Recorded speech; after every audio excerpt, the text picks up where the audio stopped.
नमः सिद्धेभ्यः।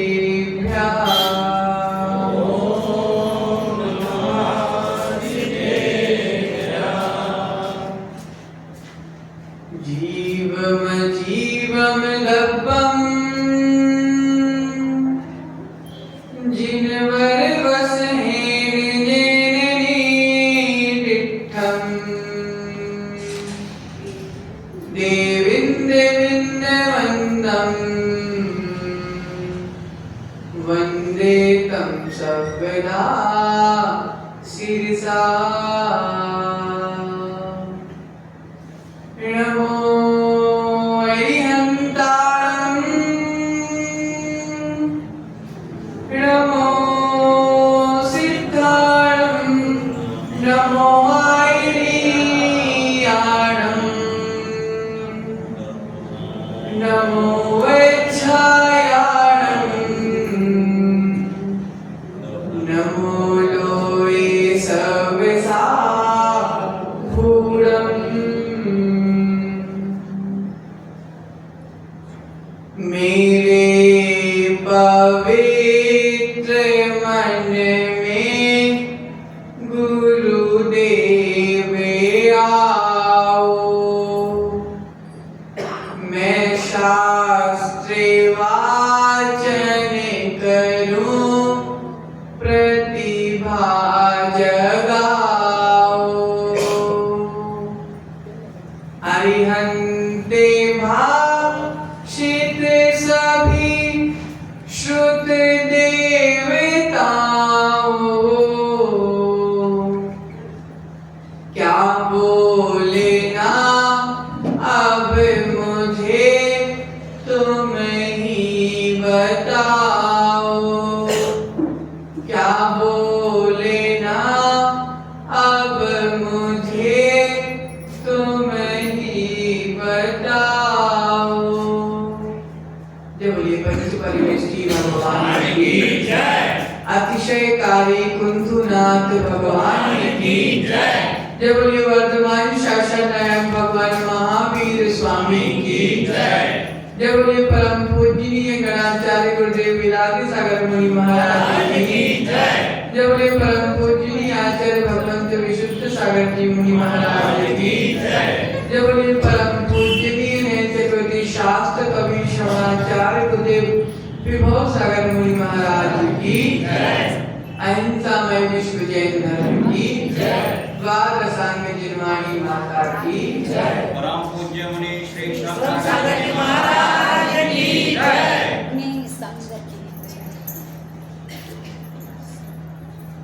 प्रिय आत्मन, कल हमने 12 अनुप्रेक्षाओं से 12 अनुप्रेक्षा में से पहली अनुप्रेक्षा को जानने का प्रयास किया था और आज हम द्वितीय अनुप्रेक्षा आश्रण अनुप्रेक्षा के बारे में जानने का प्रयास करेंगे।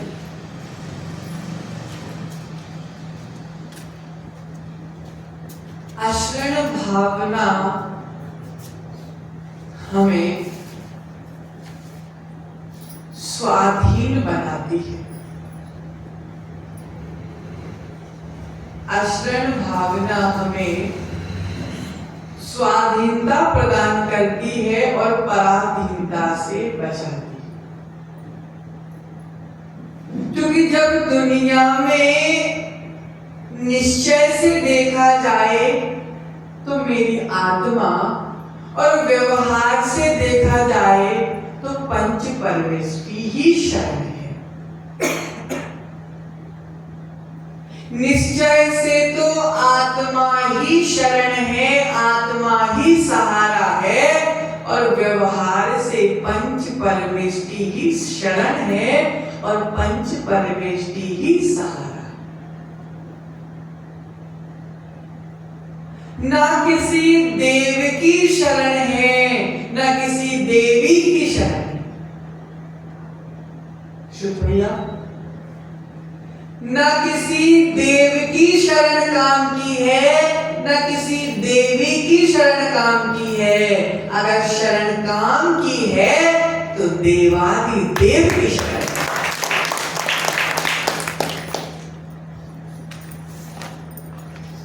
न देव साथ देने वाला है, न देवी साथ देने वाली है।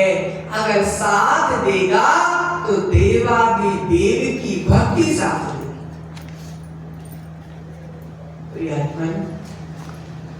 भगवान के द्वारा कही गई जिनवाणी साथ देगी, भगवान के द्वारा बताया गया मोक्ष मार्ग साथ देगा, अन्यथा कोई साथ देने वाला नहीं है। जब मौत आ जाती है, जब आयु कर्म क्षय हो जाता है, तो ना देव बचा सकता है, ना देवी बचा सकती है, ना देवादि देव बचा सकते, कोई नहीं बचा सकता। प्रियात्मन, संकट के समय ना देव रक्षा करते हैं, संकट के समय ना देवी रक्षा करती है। संकट के समय तो मात्र हमारा पुण्य हमारी रक्षा, पुण्य के अलावा हमारी रक्षा करने वाला कोई नहीं।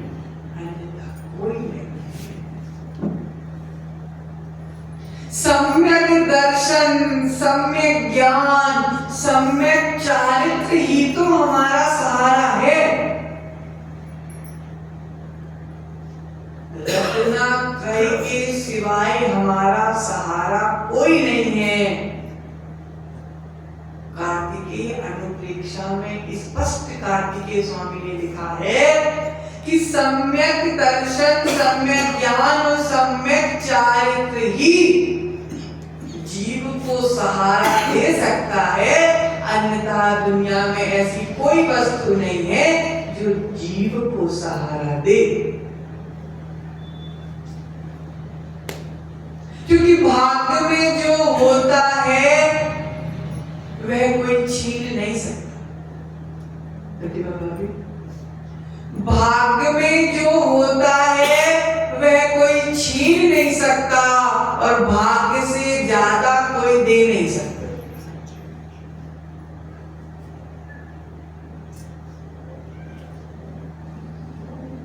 क्योंकि जो भाग्य में होता है वह भाग कर आता है और जो भाग्य में नहीं होता है वह आगे भी भाग जाता है। मणि मंत्र तंत्र बहुई मरते न बचाए। न मणि कार्य करेगी, न मंत्र कार्य करेगा, न कोई तंत्र कार्य करेगा, लेकिन ध्यान रखना इसमें जो फंस जाएगा वह सम्यक दर्शन को जीवन से भगा देगा।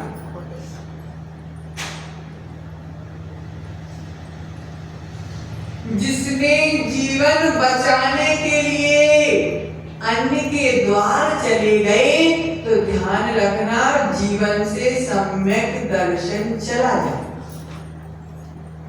मयूर भैया, सम्यक दृष्टि भी मरता है, मिथ्या दृष्टि भी मरता है। सम्यक दृष्टि भी मरता है और मिथ्या दृष्टि भी, लेकिन सम्यक दृष्टि मरता है और मिथ्या दृष्टि भी मरता है, लेकिन मिथ्या दृष्टि के मरने पर मातम मनाया जाता है और सम्यक दृष्टि के मरने पर महोत्सव मनाया जाता है। अंदर इतना ही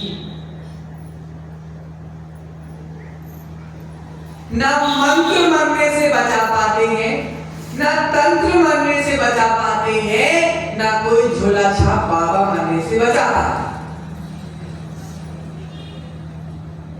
लेकिन जो इन सबको जीवन में स्थान देता है, सम्यक दर्शन उसको अपने जीवन में स्थान नहीं देता। और जिसने अपने जीवन में सम्यक दर्शन को स्थान नहीं दिया तो मोक्ष मार्ग में भी उसको स्थान प्राप्त नहीं होता। पंच परमेष्टि की पूजन करना सिखाती है अक्षर भावना, क्योंकि पंच परमेष्टि की पूजा करने वाला एक दिन स्वयं पूजा के योग्य बन जाता। प्रियात्मन, आचार्य भगवंत विराट सागर महाराज का अभी मई में 61वां जन्मदिन था, 2 मई, औरंगाबाद में हम लोगों ने मनाया था। 2 मई को जब उनका जन्मदिन मनाया था हम लोगों ने, तब आचार्य श्री ने प्रवचन में बोला था, आज हम उनकी पूजा कर रहे हैं, आज हम उनकी पूजा कर रहे हैं जिसने हमें पूजनीय बनाया। आज हम उनकी भक्ति कर रहे हैं जिन्होंने हमको भक्ति करना सिखाया। अर्थात गुरु की पूजा करने से एक दिन हमारी भी पूजा होगी। हमने गुरु की पूजा की तो आज आप हमारी पूजा कर रहे हैं। अर्थात आप हमारी पूजा नहीं कर रहे हो, आप हमारी पूजा नहीं कर रहे हो, गुरु के द्वारा दिए गए रत्नत्रय की पूजा।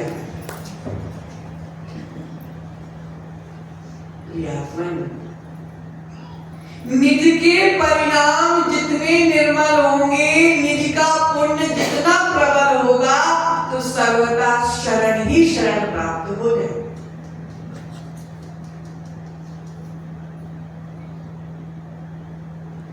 मात्र और मात्र एक काम करना है बालचंद जी, हमको जीवन से द्वेष दृष्टि को हटाना है।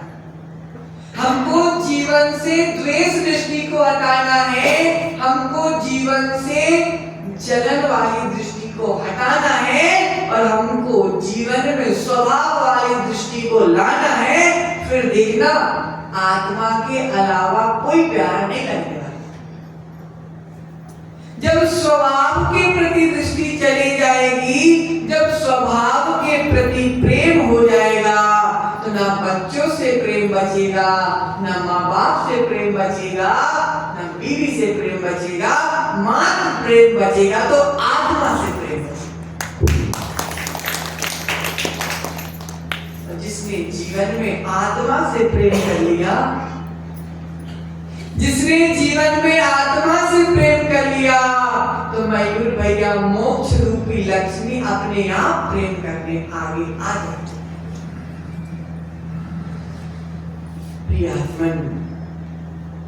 ज्ञानी सबके बीच में रहकर भी किसी को अपना नहीं मानता। ज्ञानी सबके बीच में रहकर भी अपना किसी को नहीं मानता, क्योंकि जिनवाणी कहती है, जो दूसरे को अपना मानता है वह ज्ञानी ही नहीं होता। ज्ञानी कौन है?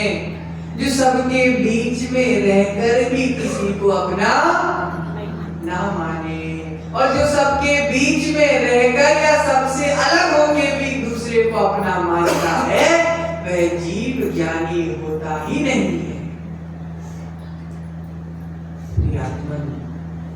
यहाँ पर किसान कौन कौन, खेती किसके किसके कर रहे हैं? हाथ खड़े कर। समय के बाबा किसान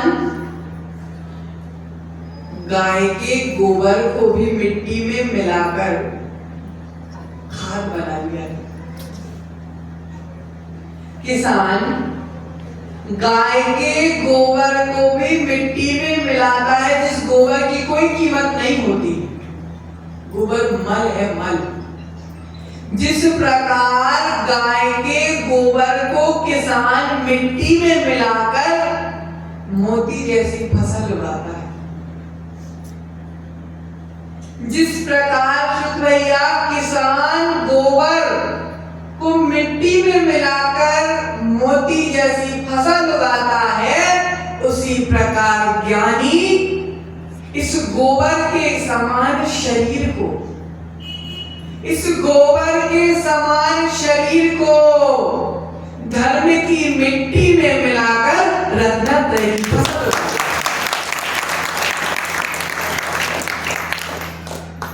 जिस प्रकार जब तक गोबर में मिट्टी ना मिले, जब तक गोबर में मिट्टी ना मिले, जब तक उसमें फसल उगाने की शक्ति नहीं होती और उसकी कुछ कीमत भी नहीं होती, उसी प्रकार शरीर में अगर धर्म की मिट्टी ना मिली हो और रत्नत्रय ना मिला हो तो मोक्ष की फसल नहीं उगती।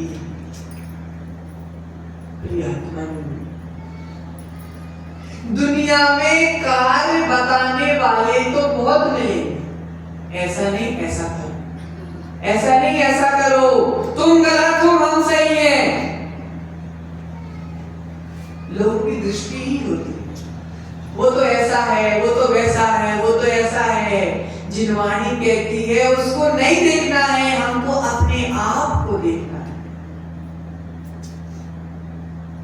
मयूर भैया, जिनवाणी कहती है कि दुनिया में कार्य बताने वाले तो बहुत मिलेंगे, लेकिन कार्य तो तुमको ही करना पड़ेगा। कार्य बताने वाले बहुत मिलेंगे, लेकिन कार्य तुमको ही करना पड़ेगा और उस कार्य का फल भी तुमको ही भोगना पड़ेगा। प्रियात्मन, आचार्य भगवंत कहते हैं कि संपत्ति का बंटवारा कर सकते हो, जायदाद का बंटवारा कर सकते हो, धन का बंटवारा कर सकते हो, लेकिन पुण्य और पाप का बंटवारा नहीं कर सकते। बाप अपनी संपत्ति बेटा को दे सकता है, बाप अपने धन को अपने बेटा को दे सकता है, अपने भाई को दे सकता है, लेकिन अपने पुण्य और पाप बेटा का अलग होगा और बाप का अलग होगा। चक्रवर्ती की संपत्ति उसके बच्चे को नहीं। हाँ, प्रियात्मा, इस बात को समझना पड़ेगा कि हम जैसा करेंगे उसका फल दूसरे को नहीं मिलने वाला। काम तुमने किया है तो फल तुमको अवश्य मिलेगा। शरण उसकी लेना चाहिए, शरण उसकी रहना चाहिए जिसका सहारा,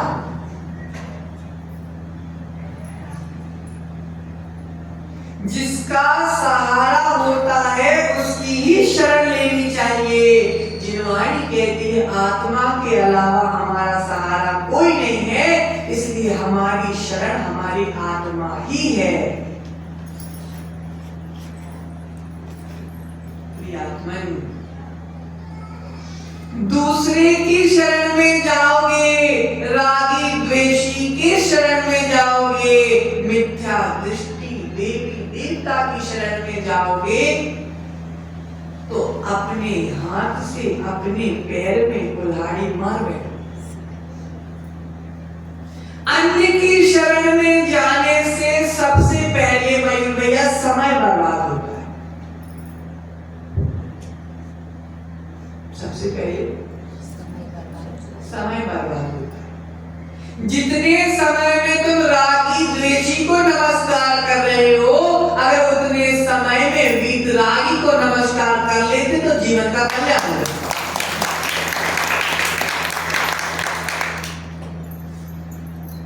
सबसे पहला समय की बर्बादी, दूसरा बुद्धि का नाश। आचार्य भगवंत कहते हैं कि अगर अन्य की शरण में जाओगे तो बुद्धि का नाश हो जाए, क्योंकि क्योंकि जिसकी बुद्धि में सम्यक दर्शन है उसकी बुद्धि अच्छी होती है, और जिसकी बुद्धि में अगर मिथ्या दर्शन घुस गया तो उसकी बुद्धि दिन प्रतिदिन कम हो जाती है। लोग बोलते हैं कि हम पहले हमारी बुद्धि बहुत तेज थी, हम इतना कर लेते थे, हम उतना कर लेते थे, महाराज आज तक कुछ कर ही नहीं पाते। प्रियात्मन मिथ्या दर्शन का कारण है। जब जब दिमाग में मिथ्यात्व आएगा, जब जब बुद्धि का क्षय उपशम कम होता जाएगा। और ध्यान रखना, मिथ्यात्व जीवन से नहीं गया तो एक दिन सारी बुद्धि क्षीण हो जाएगी।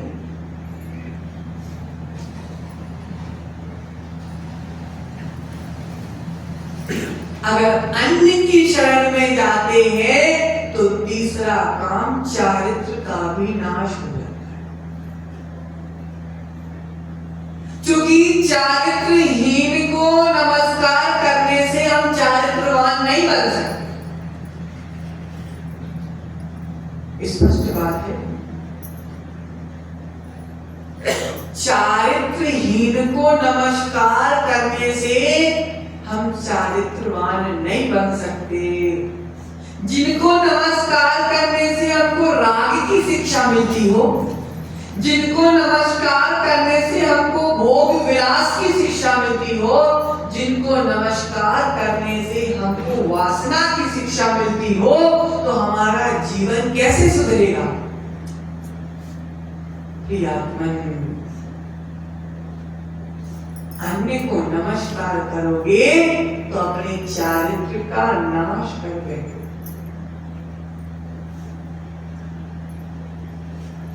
जैन धर्म में राग छोड़ने की बात करते हैं, द्वेष छोड़ने की बात करते हैं, लड़ाई झगड़े की बात नहीं करते, अहिंसा की बात करते हैं। लेकिन जो स्वयं तलवार लेके बैठे हैं वे हमको अहिंसा की शिक्षा कैसे दे सकते हैं? जिनके दर्शन से मारने काटने की शिक्षा मिल रही हो, ऐसे दर्शन से जीवन का कल्याण कैसे हो सकता है? शुक्रिया। प्रियात्मन, चारित्र का नाश।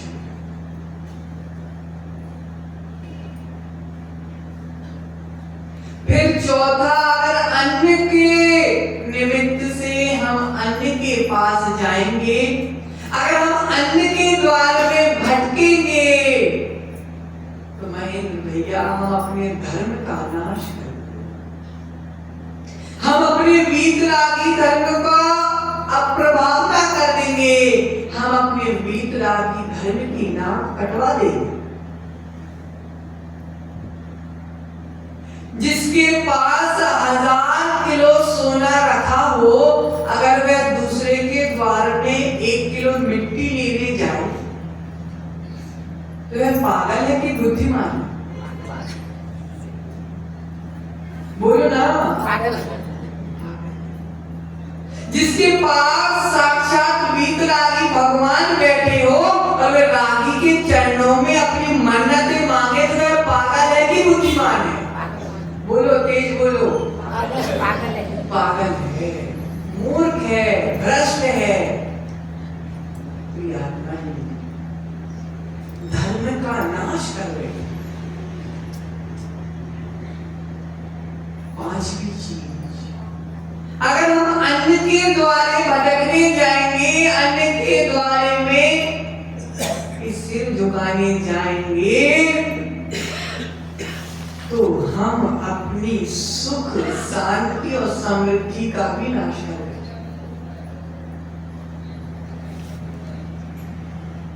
अगर हम अन्य के द्वारे जाएंगे तो हम अपनी सुख, शांति और समृद्धि का नाश कर बैठेंगे, क्योंकि जहां मिथ्या दर्शन है वहां सुख आ नहीं सकता।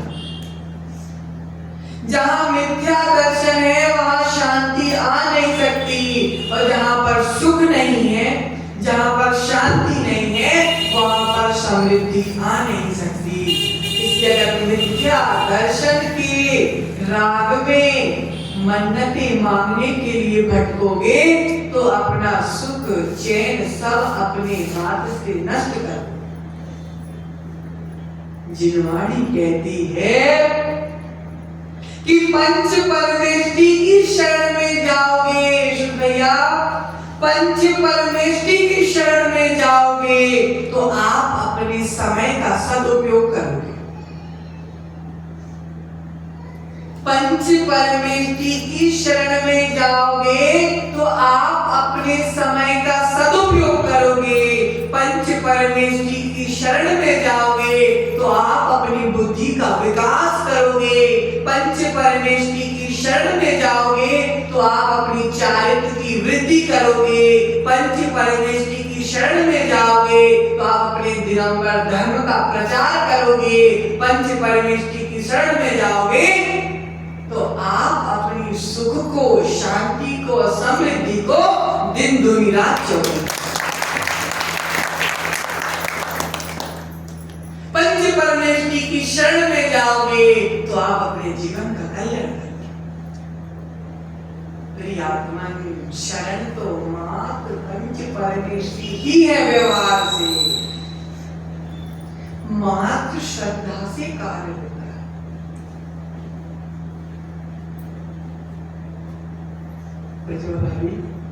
मात्र श्रद्धा से कार्य होता है। जब श्रद्धा से ही कार्य होना है तो हम अपनी श्रद्धा रागी के पास क्यों लगाएं, वितरागी के पास क्यों लगाएं? जब श्रद्धा से ही कार्य होना है तो हम अपनी श्रद्धा को समीचीन स्थान पर क्यों ना लगाएं?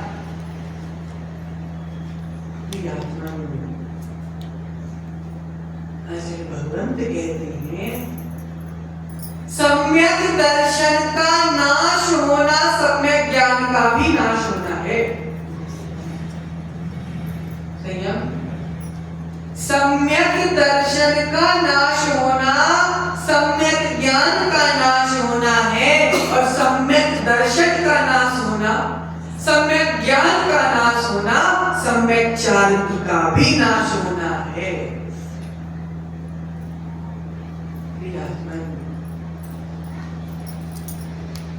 मिथ्यात्व की एक हवा,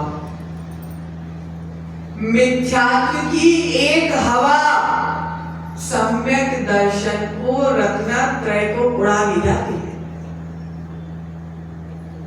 ऐसी हवा से हमको बचने का पुरुषार्थ करना, मिथ्यात्व से बचने का पुरुषार्थ करना ही जीवन में सबसे बड़ा पुरुषार्थ करना है। पैसे कमाने के लिए भी पुरुषार्थ किया जाता है, संतान करने के लिए भी पुरुषार्थ किया जाता है, संसार बढ़ाने के लिए भी पुरुषार्थ किया जाता है। लेकिन ये सब सारे पुरुषार्थ तराजू के एक तरफ और मोक्ष के लिए पुरुषार्थ किया पुरुषार्थ एक तरफ हो गया।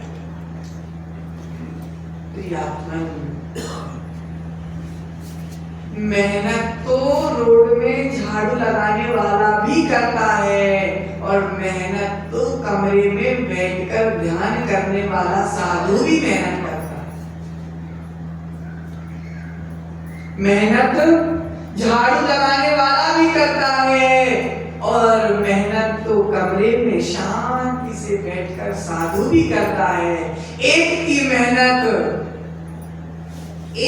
मेहनत मोक्ष पहुंचा देती है, और एक की मेहनत संसार में घुमाती रहती है।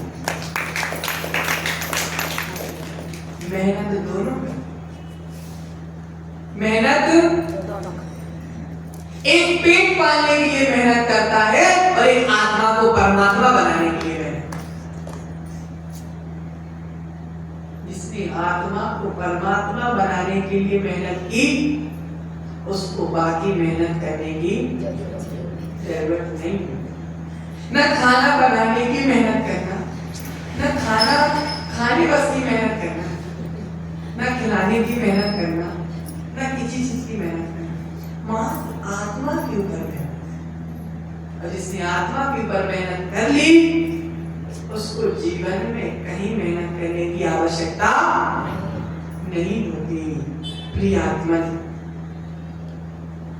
अशरण भावना कहती है कि हमको दूसरे की शरण में नहीं जाना है, हमको अपने पुण्य के ऊपर विश्वास करना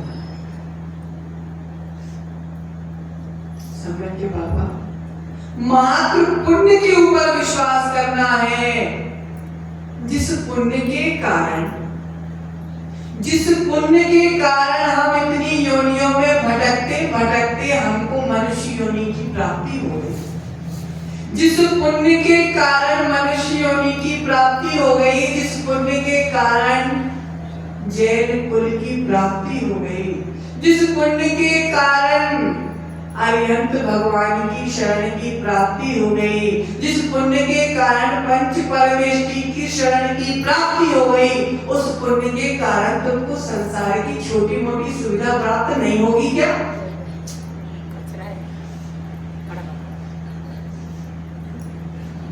पुण्य के ऊपर विश्वास तो करो। थोड़ा सा पुण्य कम नहीं हुआ तो चद्दर चढ़ाने पहुंच गए, थोड़ा सा पुण्य कम क्या हुआ तुम धागा बांधने पहुंच गए, थोड़ा सा पुण्य कम नहीं हुआ तुम चढ़ावा चढ़ाने पहुंच गए। प्रियात्मन, वीतरागी को ना चद्दर चाहिए, वीतरागी को ना धागा चाहिए, वीतरागी को ना तुम्हारा चढ़ावा चाहिए, वीतरागी को मात्र तुम्हारी श्रद्धा चाहिए। वीतरागी को मात्र तुम्हारा समर्पण चाहिए। फिर देखना, जिनके चरणों में तुम अपने चढ़ावा चद्दर चढ़ाने जा रहे हो ना, वीतरागी की पूजा करो, तुमको चद्दर चढ़ाने आएंगे। सम्यक दृष्टि जीव की पूजा करने स्वर्गों के देव भी आते हैं, तो छोटे मोटे देव तो एक घटना सुनाते हैं। पूज्य आचार्य श्री हमारे दमोह से बिहार करके कुंडलपुर पहुंचे। कुंडलपुर पहुंचे तो स्वास्थ्य ठीक नहीं था, और स्वास्थ्य ठीक ना होने के कारण भी वे बिहार करके पहुंचे और कुंडलपुर की तलहटी पे रुके। थक गए थे, बहुत अति थक गए, एक कदम रखना भी मुश्किल हो रहा था क्योंकि स्वास्थ्य ठीक नहीं था और तबीयत ठीक ना होने के कारण लंबा विहार हो गया। आचार्य आए, कमरे में विश्राम करने लगे। बड़े बाबा की दर्शन की बहुत भावना से आए थे कुंडल, क्योंकि अगर बुंदेलखंड का कोई भी साधु हो और बुंदेलखंड का साधु कहीं जाए या ना जाए, लेकिन दिल में कुंडलपुर के बड़े बाबा उतरते नहीं।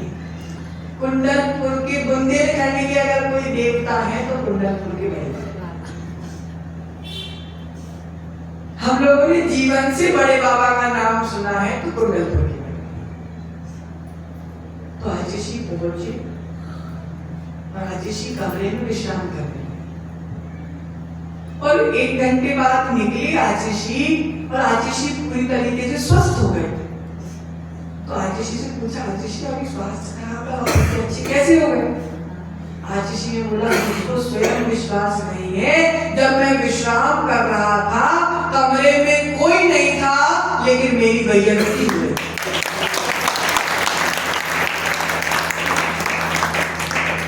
कोई मेरा पैर दबा रहा था, कोई मेरा सिर दबा रहा था, कोई मेरा हाथ दबा रहा था।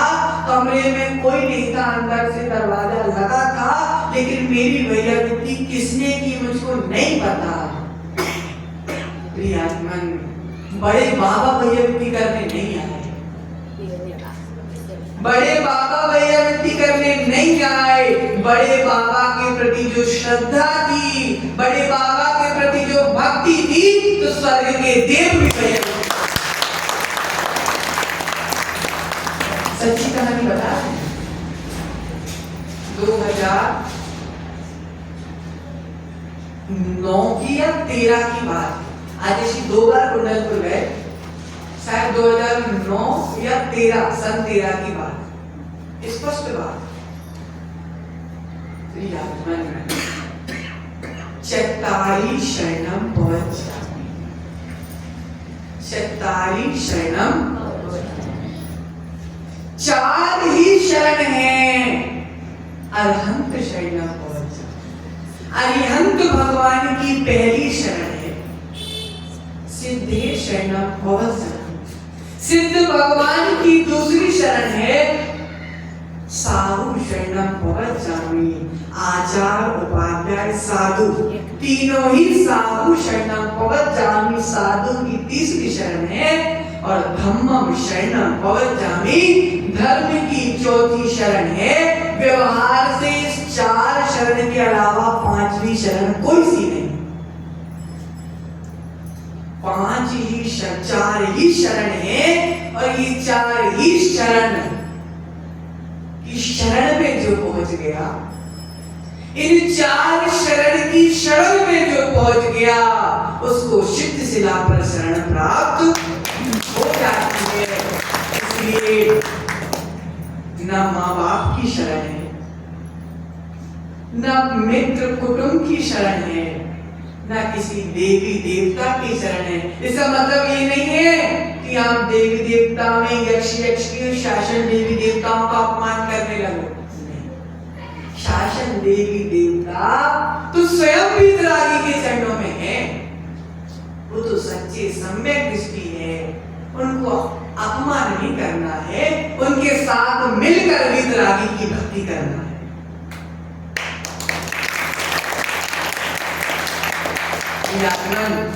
यक्ष यक्षिणी क्षेत्रपाल ये सब जो हमारे मंदिर की रक्षा करते हैं, हमारे क्षेत्रों की रक्षा करते हैं, देवी देवता की चर्चा है तो उनका अपमान करने लगो या उनको एक कोने में पटक दूं, नहीं। उनके साथ मिलकर हमको वीतरागी की भक्ति करना, क्योंकि वो स्वयं वीतरागी की भक्ति करते हैं और हम भी वीतरागी की भक्ति करते हैं। दोनों मिलकर भक्ति करेंगे तो ध्यान रखना वह देवी देवता शासन देवी देवता हमारे जीवन के सारे संकटों को दूर कर देते हैं। क्योंकि हम अगर जिनेंद्र की भक्ति करेंगे तो वे शासन देवी देवता हमारे लिए सहारा हो जाते हैं। इसलिए अन्य मिथ्या दृष्टि देवी देवताओं को नहीं मानना है, लेकिन सम्यक दृष्टि देवी देवताओं का तो सम्मान करना है। अरिहंत की शरण भी आत्मा में है भैया। अरिहंत की शरण भी आत्मा की शरण है। सिद्ध की शरण भी हमारी आत्मा की शरण है। साधु की शरण भी हमारी आत्मा की शरण है। और वीतरागी भगवान की शरण भी आत्मा की शरण है। इसलिए सच्ची शरण को समझने का प्रयास करना है और झूठी शरण का त्याग करना है। इसी का नाम अषढ़ भावना है। और जिसके जीवन में अषढ़ भावना आ जाती है उसको दर दर नहीं भटकना पड़ता, उसको तो मात्र वीतरागी के चरणों में सब कुछ की प्राप्ति हो जाती है। इसलिए सच्चाई को समझो और झूठे को जीवन से हटाओ, तभी हम कहीं जाकर अपनी आत्मा को परमात्मा बना पाएंगे। इसी मंगल भावना के साथ परम पूजनीय आचार्य भगवत विभव सागर मुनि महाराज की जय।